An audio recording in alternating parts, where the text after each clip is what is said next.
One little girl, 14-year-old girl, stands up and she says, Sadhguru, they are saying Rama walked from Ayodhya to Sri Lanka. Is it practical that somebody can walk from Ayodhya to Sri Lanka, or is it just a story? Then I look at her and say, see, you are still a young girl. After a few years, you will find a man. When you find your man, do you want that kind of a man that if you get lost, he will walk all the way? Or he will think this is not practical and find a practical solution in his neighborhood? What kind of a man do you want? Well, even the little girl knows what kind of a man she wants. Now, why this question I'm bringing this up is, I want you to listen to this carefully, not reacting all the bhaktas. Rama's life is a disaster, a continuous disaster. King born as a prince, coronated as a king, just married with his young wife, some political stuff, ends up in the jungle. Living in the jungle, some television show may be showing it as some kind of a romantic affair, okay? Living in the jungle is not a romantic affair, believe me. I have individually, by myself, I've lasted in the jungle for weeks on end by myself, eating out of the jungle. After 3-4 weeks when I came out into the town, people wouldn't recognize me. That's how it would be. So with a young wife, she's not a tribal woman, she's a princess. Living with her in the jungle is not a romantic affair, it's a tough life.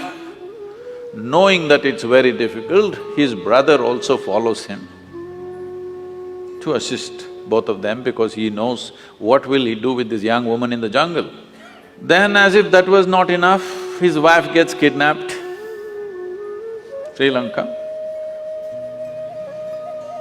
And then, because the wife means so much to him, he walks all the way, despondent, not a nice trek, not knowing whether she is alive or dead or what has happened to her. He walks down all the way, builds up a Tamil army, goes across, burns down a beautiful city, kills many people, gets back his wife, goes home. Now the wife is pregnant, no sonogram.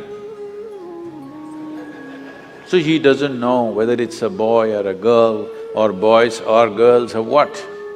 This is important for a king. For a king, it's very important that he has a son because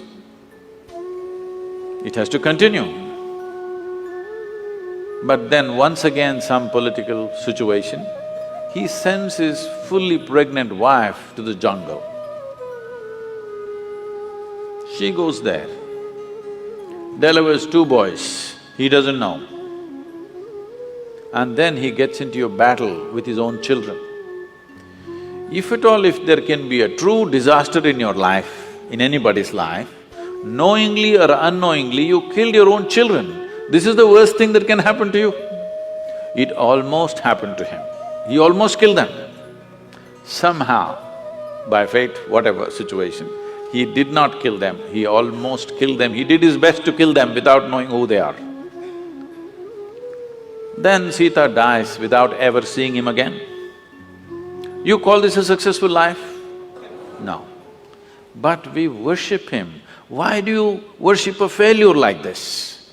Because no matter what disasters happened, the man did not become angry, hateful. He did not lose his balance.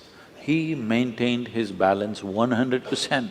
He did not give up any of the values and ethics with which he lived. A continuous disaster, a serial disaster he is, but unmoved, untouched. It is this quality that we are bowing down to. We are not bowing down to him because he is a super success. He is a super failure, but within himself, do what you want.